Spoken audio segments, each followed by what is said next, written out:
Hello and welcome to the TGT Stadium. Thank you so much for joining me in attendance for the Gooner Talks Arsenal transfer show. I hope you're doing good. Hope you're doing well. Thank you so much for making this part of your usual morning routines. We are nearly there. We are 1 day away from match day. We have made it through what has felt like whilst it's been, I feel like the season's come around quite quickly. It does feel a long time since that last game against Everton. That was a long, long time ago. I'm very happy that the season is back underway. I'm very happy that Arsenal are, of course, back, and there's plenty of football to talk about. I'm happy that transfers, despite, of course, loving talking about transfers every day, that, that's going to be kind of a side chick, if you will, to the season. And I'm looking forward to seeing what we see tomorrow against Crystal Palace, and a massive, massive opener for the club that we are expected to pull off a statement victory in. Good morning to Matt G. Good morning to Paul, to Brad, to Black Shine, to Z, to Kaiser. Hope you're doing good. Hope you're doing well. Jose, Tony, Steve, Simon, Paul. Thank you for joining me. PJ, Colton, Melanie. And hope you're doing good, my friends. Stevie, Damien, and Stephen.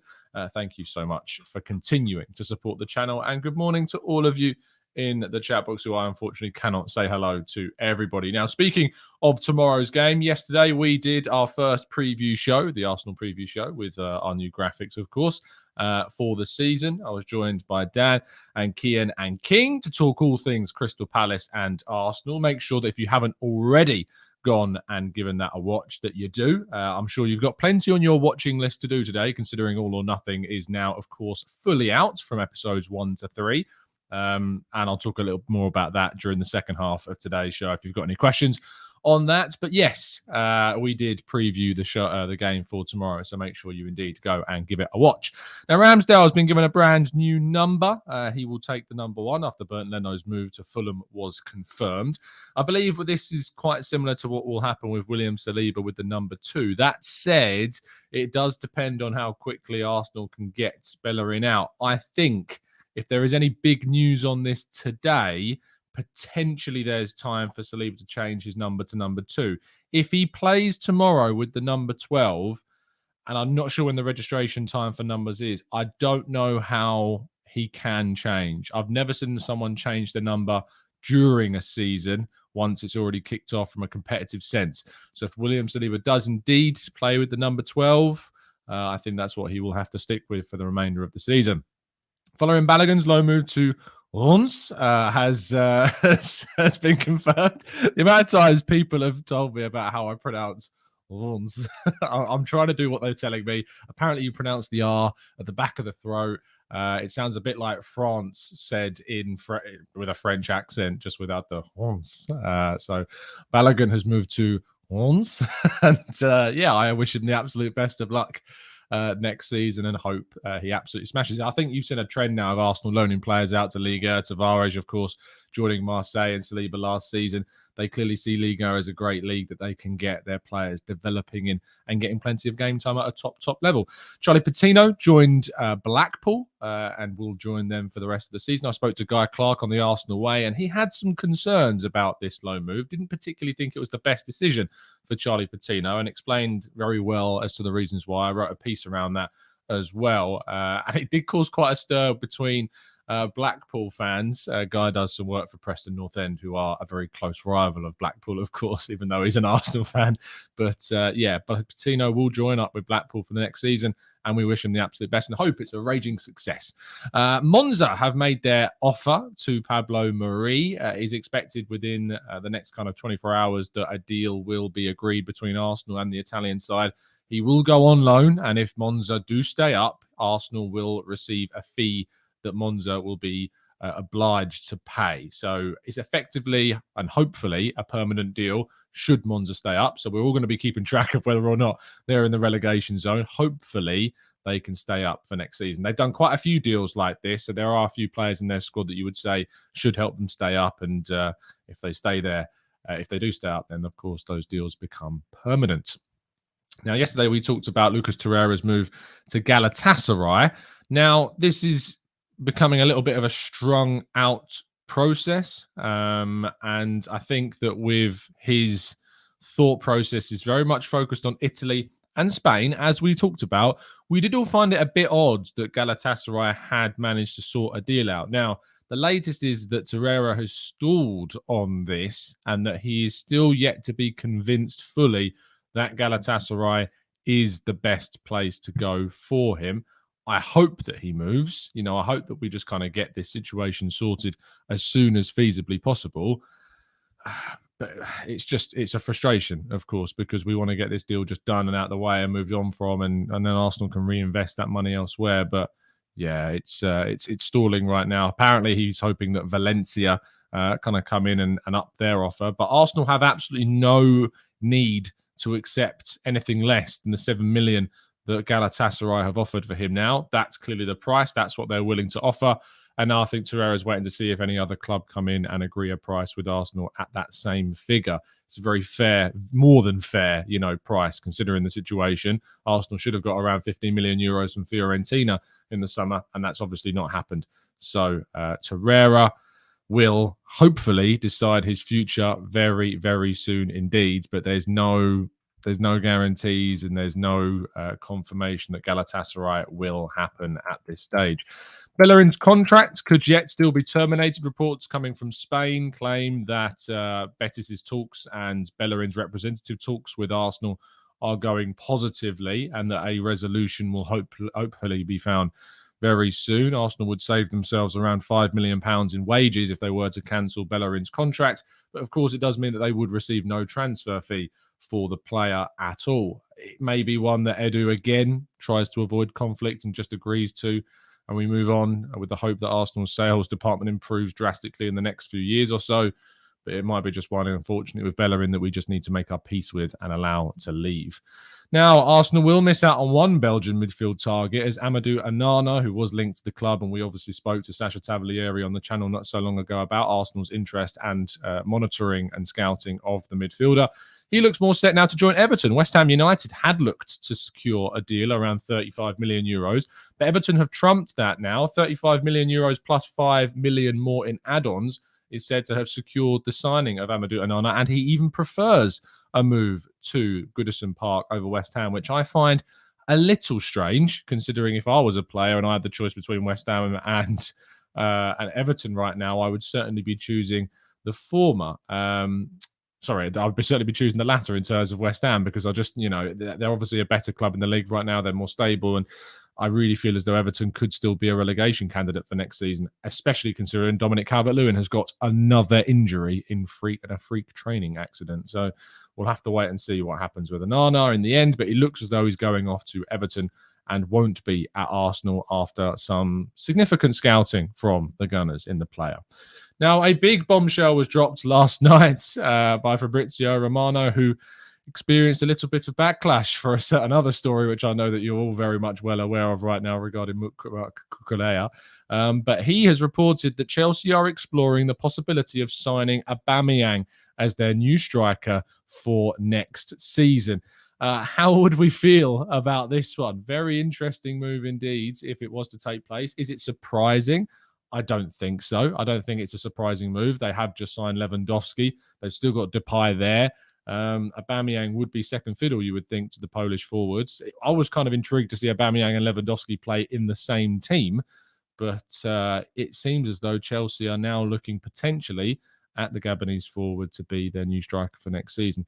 You wouldn't argue that he wouldn't lack motivation to play for Chelsea. I don't think that would ever happen. Would it change your view of him as a player of Arsenal?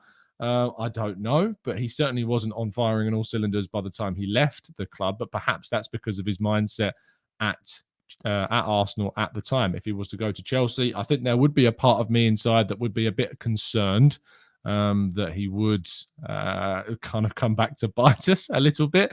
Hopefully it would fail dramatically, and anyone that goes down that pathway, obviously we don't wish them well whilst they're there. Cesc Fabregas's documentary was on last night, and I still need to catch up on that. But he obviously trod that path and did very well for himself, winning a Premier League title. So maybe Aubameyang's looking at it in a very similar way as well. But an interesting line to follow, and to see if Chelsea finally get in a striker, and to see if it does end up being Pierre-Emerick Aubameyang. And that completes all of today's stories. Very interesting ones to go through. Aubameyang, of course, being the highlight.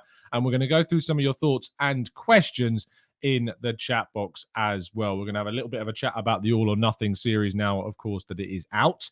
And I hope that you've had a chance to watch some of it at least. We'll be trying to do a breakdown on some of the episodes, but it's tricky. It's from now having a look into it, it's trickier than I thought it was going to be, especially because I'm away this weekend. So we'll see what happens. It's a lot harder than just taking screenshots of the trailer like we did for one of the other shows. You can't do that when it's on Amazon Prime. So we'll have to work some kind of way of still discussing it. Anyway, let's take a quick break and then go to some of your questions.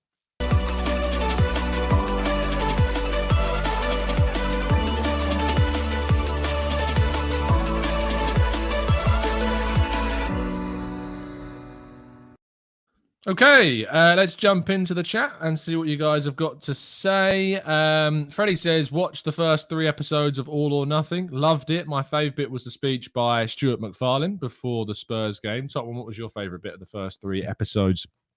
To be honest, I need to watch it again. I've watched it. I watched it last week, early start of last week when I got it early. And I think the bit that stands out, as well as Stuart MacFarlane, is not necessarily a favourite bit, but and I can talk about this now because it's out. But the Burnley game, before the Burnley game, and if you've not seen this, maybe you want to click off. There's a bit before the Burnley game where Arteta does this exercise where he's like rubbing his hands together in like this exercise where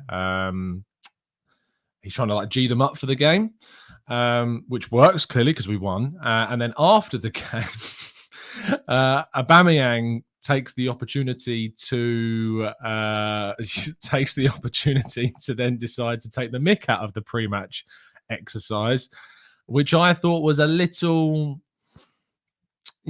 bit too close to the bone for me, and probably a little bit undermining in regards to Arteta's position, and potentially is one of those key parts of that. Anyway, I'm not going to talk any more spoilers, so that's the only thing I'm going to say. But we'll wait and see what indeed does come forward from the series in the future. Ansa says, what did he say was wrong with Patino's low move, Tom? Basically, when I was speaking to Guy yesterday, he was talking about Charlie Patino's low move and about the idea that Blackpool don't particularly have that much of the ball, and they are one of the higher relegation candidates as well in the league. They are expected to be in that relegation scrap with other teams in the Championship, and because of that, there is a concern that he won't see enough of the ball, won't develop enough as a player at Blackpool, and that's a little bit of a problem, a little bit of an issue. So I think that's the reason why. I hope that he still absolutely smashes it. And I hope he absolutely succeeds, because we need that player in Patino to be a player that can be one for the Arsenal future. Let's hope and wait and see that indeed does become the case.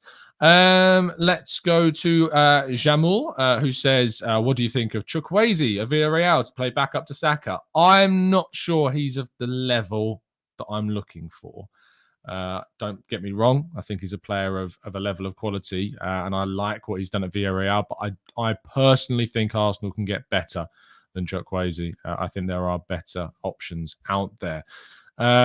Edwin says, morning, Tom. Do you think we are genuinely in for Tielemans, or is all of this a smokescreen as no official bid made, regardless of moving players out from within the club?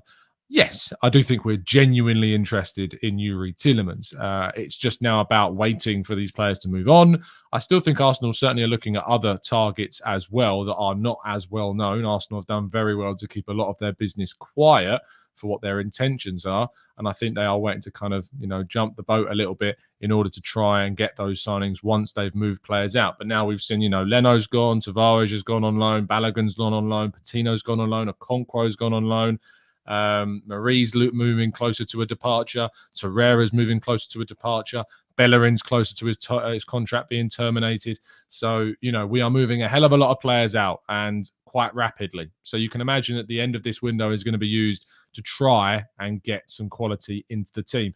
I was listening to the Arsenal Vision podcast yesterday, and I thought Clive spoke brilliantly on the idea of why he feels a wide forward is actually more of a priority than a central midfield option.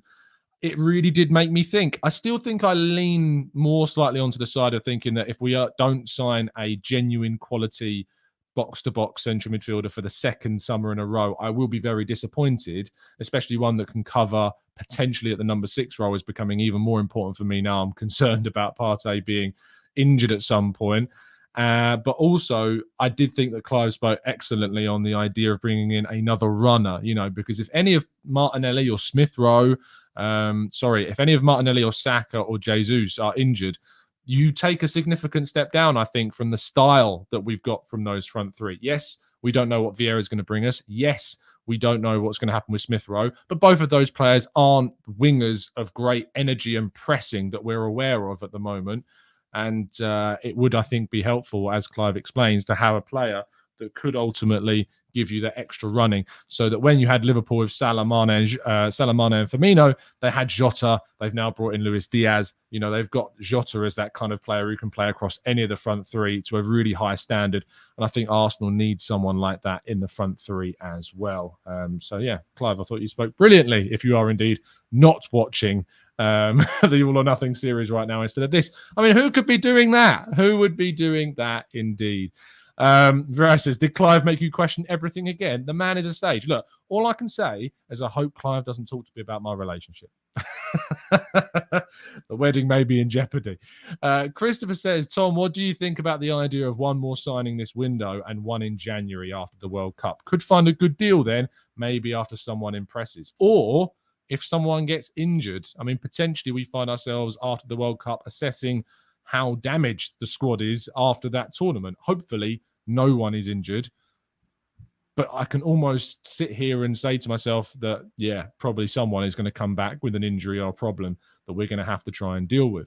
Ian says, was expecting a little bit of tactics, but I guess it was too much. But it was, as expected, more of drama and making Mikel Arteta as the protagonist, which makes sense from Amazon's point of view. You think back to the Jose Mourinho and Pep Guardiola. They were both the protagonists in the Manchester City and in the Tottenham series. It's, whilst Arsenal have a lot of weight in editing, Amazon ultimately and the director have the kind of go-ahead on what angle they want to take on the series. You will see more tactics. Tactics will continue to be part of it throughout the series, and you'll see more team talks and stuff is the expectation. But Mikel Arteta will be a protagonist in this series, and that is very much down to Amazon and their point of view on trying to create, a narrative basically from the club. I mean, they start off the series with Daniel Kaluuya speaking about whether or not this is the season that Arteta will show if he's the right man to lead Arsenal back in the right direction. So clearly Arteta is going to be a protagonist. I don't think that's all that surprising, but you will see plenty of tactical stuff as well. But it's not Tifo that are making this documentary.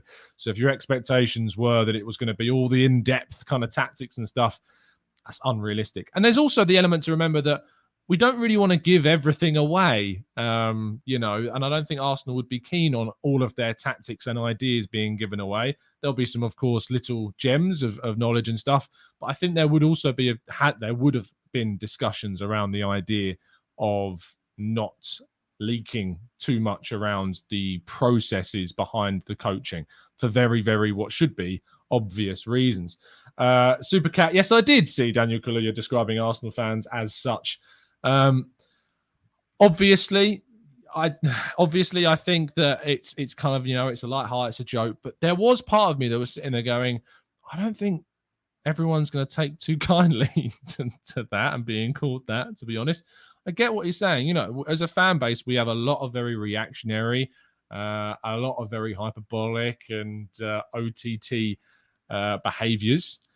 And to be honest, I know why he said it, but at the same time, it was a little bit like, oh, that hurt, Daniel. I don't think I am that, to be honest. But yeah, And by the way, Jake, he is certainly not an average actor at best. Daniel Kaluuya is one of the best actors out there on the scene right now.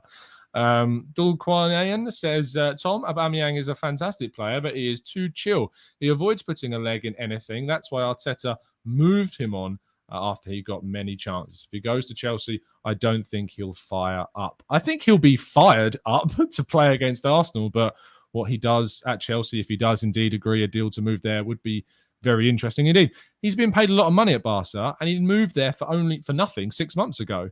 So it'd be interesting to see what Chelsea would have to pay Barcelona to sign Aubameyang. He scored plenty of goals when he went there as well. So it'll be intriguing how the deal kind of is structured and what kind of fees are involved if he does move there as well. Hisco says, Arsenal's potential lineup against Crystal Palace. Go and watch our preview show. We did that yesterday. Certainly worth a watch. Really interesting indeed. Jasmine says, why do you think Partey is not best positioned as a number 6? Can't help but feel triggered by that. What makes you think he's better further forward than he is now? Because he's a centre midfielder. And I think people often misinterpret some of the things that I say. When I said that I don't think he's best positioned as a number 6, that doesn't mean that I don't think he's good at number 6. He's very good as a number 6, but his best position is a centre midfielder. That is his position. That is his position that he was playing Atletico Madrid in a 2. Sometimes he was deployed deeper as a defensive midfielder, but he played in midfield as a centre midfielder, and he was progressive and he was forward thinking and he was getting the ball up the field as he does for Arsenal in a deeper role. His best position is in central midfield.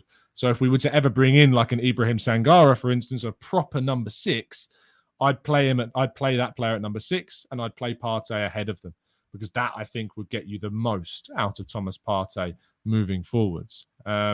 Let's go to Jake, who says Sambi looks better going forward. Yeah, look, to our understanding, and this comes from information Kaya Kainak has got, and my colleague at FL, is that the club are very impressed with what Sambi has done playing in that slightly more advanced central midfield position. Very impressed indeed.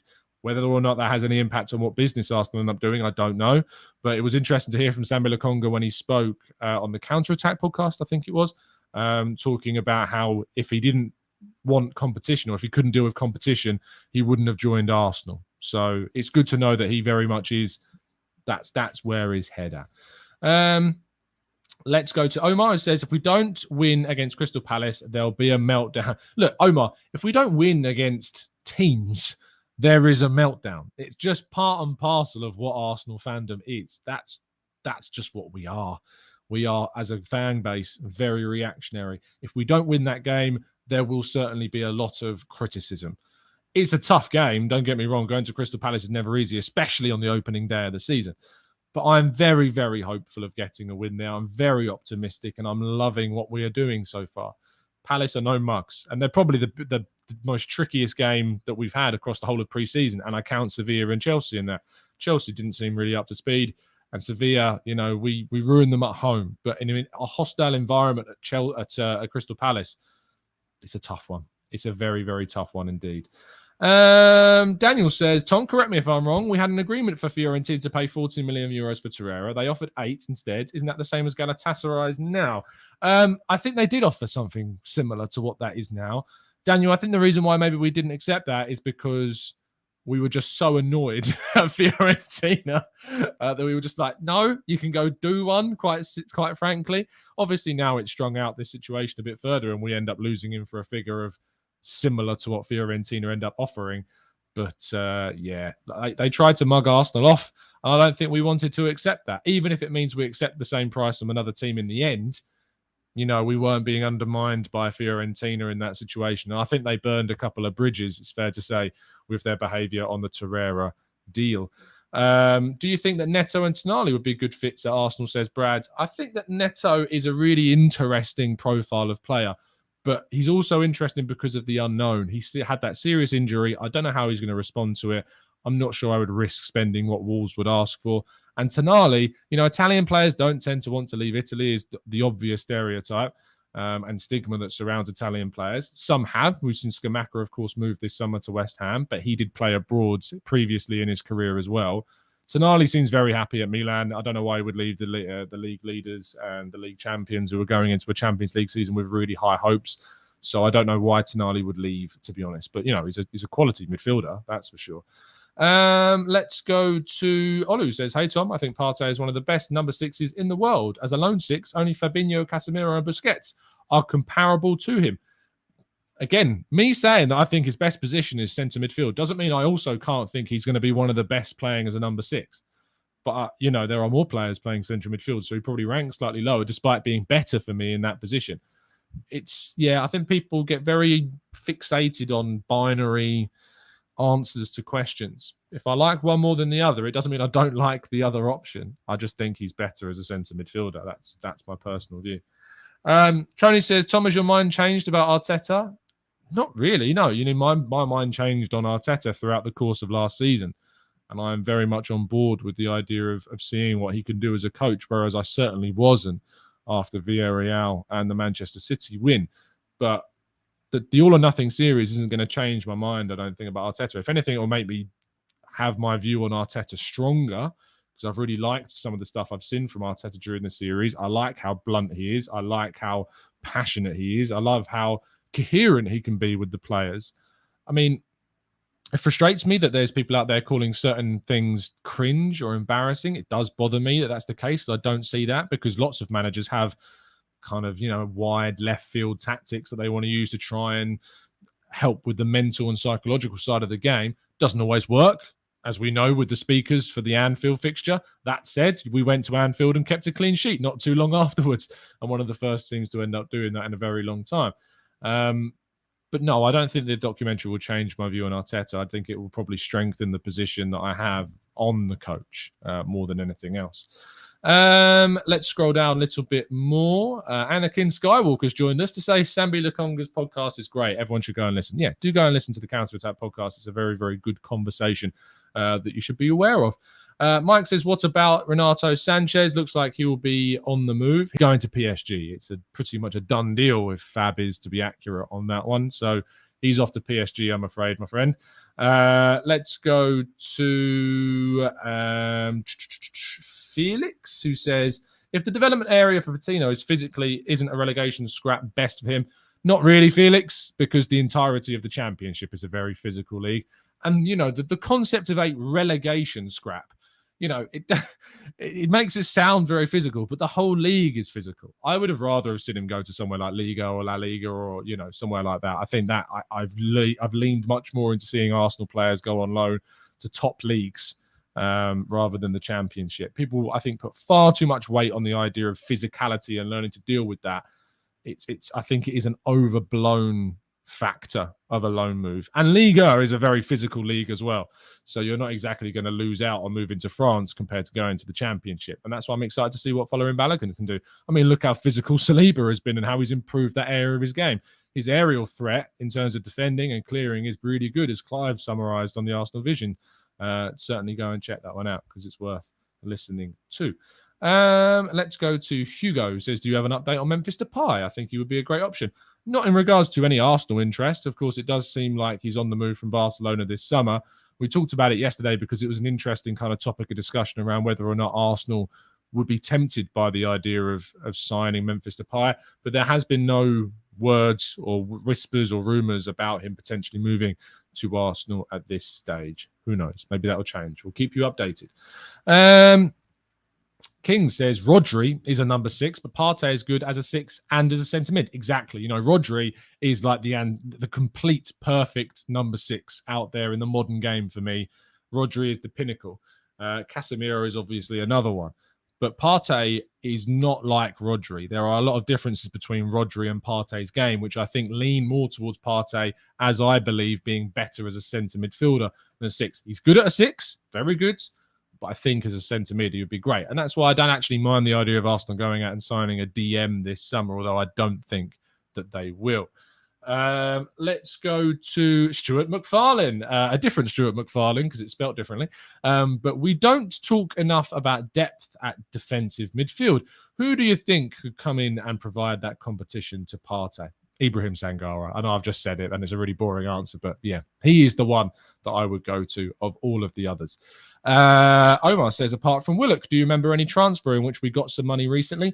Emi Martinez, of course, we let go for around £18 million all in. And so he cost us next to nothing and we made a big profit on him. Then beyond that, you're looking at Oxlade-Chamberlain, you're looking at Alex Iwobi, you're looking at Theo Walcott in the last 6-7 years. We haven't been able to do big sales, unfortunately, on players, and that has been a serious frustration of Arsenal and something that needs to change and hopefully will change in the next few years. And I think that obviously the recruitment that we've done in the last few years will eventually lend itself to Arsenal making profits on the players they sell. The players we've been getting rid of are players that weren't signed under the Edu Arteta sole kind of work. They were players that were signed under Wenger, under Emery, or under the time that Raul Sanllehi was still having an influence on the recruitment done at Arsenal. So hopefully in the next couple of years, we see some changes in the sales department at Arsenal for the better. Mohammed says, don't you think Arsenal has taken the Tielemans deal too lightly? We don't know, ultimately, Mohammed, because we know that Tielemans would be very open to moving to Arsenal, but we know that Arsenal want to try and get the right player, and that will involve patience and making sure that we look into potentially other options that can give us more of what we need rather than just saying Tielemans is a good player.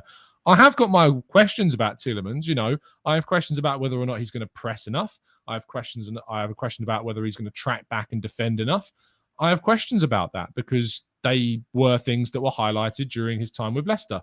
If he moves to Arsenal, clearly the club feel he can improve on those aspects, and they will certainly be talking to the player in depth about his ambitions and what he's willing to do in order to play for Arsenal. When I was speaking and listening to Aaron Ramsdale last week at London Colney, he talked about how Arteta spoke in depth with his family and him, not only about what he's like as a player, but what he's like as a person. So they really look into that kind of stuff when they're trying to sign players. Let's go to Jasmeet says, Tom, did you see what Gabby Agbon-Lahore was laughing at us? No. Look, people get contracts, unfortunately, in that brand because they're, antagonizing, because they're, provocative. That's the word I want. They're really, if you say provocative things, you stay on. Did you hear Jamie O'Hara talking about William Saliba? Like, get rid? They're just not really... They're not genuine opinions. They're just not genuine opinions.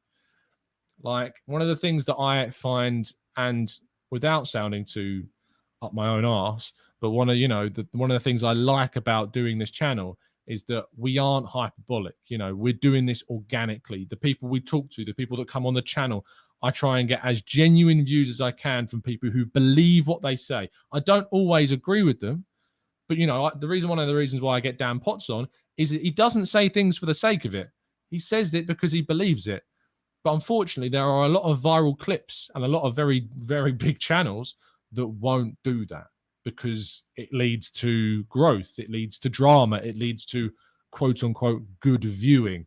So no, I didn't see what Agbon-Lahore said because it wasn't genuine. And I don't believe that any of the people that are putting out these ridiculous hyperbolic words are. In fact, I know it as a fact. I'm not going to name any names, but I know it for a fact. Some of them don't believe some of the stuff they're saying. So yeah, look, it's just ridiculous at this stage, and I'm not going to go and judge or have any kind of real words on what these people are saying because it's not genuine. It's just not true. It's just wrong, as the famous meme goes. Let's go to how long before Saliba gets captain, says Craig. Wow, yeah, a long time. A long, long time. Brad says, do you think Arsenal's really in for Tielemans? Yes, I do. We absolutely are in for him, or in terms of we are interested in him. But, it depends whether or not it depends whether or not we decide that any other target we were looking for is just not who we want. It's just not who we're going for. Let's go to scrolling up a little bit. Hiya. Scrubber Steve says, do you think Isaac was the player Edu spoke about not having the feeling or right mentality for us? That would be my guess. No, I'm not sure. I think the reason why we didn't get Isaac was because he was just so much money. £75 million was just so much.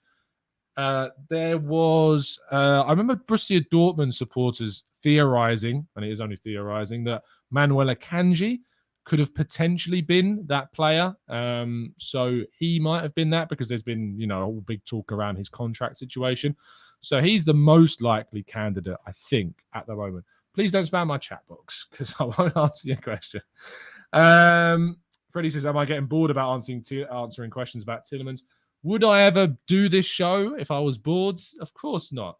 People ask the questions because they want an answer to it. Maybe they tuned in a little later, and I will try and do the best I can to answer as many as I can, even if it is ones we've touched upon before. Sunak says, a perfect 6 or 8. When are we bringing in Kim Kallstrom? Very soon. Very, very soon, I'm sure. Saliba's France under-21's captain. He is indeed. I just don't think that he's going to be captain at Arsenal because Ødegaard's captain and will probably be for the foreseeable future. So I kind of expect us just to keep hold of Ødegaard as captain for the foreseeable, and that won't really change at all. Let's go to Jonathan, who says Fiorentina did not offer any money for Torreira. Something went on internally, and their team and Torreira was left disappointed. So there you go. Before we finish up, I was listening this week to both the Arscast and the Arsenal Vision podcast, and as you know, there has been a elephant in the room, let's say, regarding Arsenal and topics, and you've probably noticed that I have completely avoided talking about it. And the reason why is because for legal reasons, and especially considering, my work, I'm just not going to talk about it. But I have just completely ignored it and not addressed it. And of course, a lot of people have been asking questions in chat boxes and saying things and asking what my opinion is and stuff like that. And I've ignored it because I thought that was the best route to take. But listening to both the Arscast and hearing how Andrew and James McNicholas handled it, and how, of course, Elliot handled it on the Arsenal Vision podcast, that did certainly shift my view. And so for those that have keep on asking questions about what the elephant in the room is, and I don't think I need to tell you what that is, but I won't be talking about that. So if you ever wanted clarity as to why I'm not talking about it or what, that is the reason. So there you go. I've addressed it. I'm not going to be talking about it. But thank you so much for tuning in. Do drop a like on the video. Do subscribe to the channel if you're new around here with those notifications turned on so you never miss a show. I will see you, hope maybe potentially a little bit later this afternoon. I'm starting work at 3, so if there isn't a show after 3, there won't be one until tomorrow morning. Tomorrow morning is obviously going to be the last show before my break over the weekend. I won't be doing the 8 a.m. lives. I'm potentially maybe pre-recording something to try and get something to you, and so some content out there. But because we're playing on Friday evening, whatever I do before then is going to be out of date almost immediately. So, it's as simple as that. And I just don't think that anything I put out before then is going to be relevant and, what you're going to want to talk about. If there is a chance over the weekend that I can escape from the Best Ben and the party, I may record something and put it out on my thoughts because I'm going to be able to watch the game on Friday. But if not, of course, I'll be around back on Monday. But tomorrow morning, 8 a.m., I'll be here. But of course, over the weekend, I won't be. Thank you so much for tuning in. Drop a like on the video if you enjoyed it. Subscribe to the channel if you're new. And as always, up the Arsenal.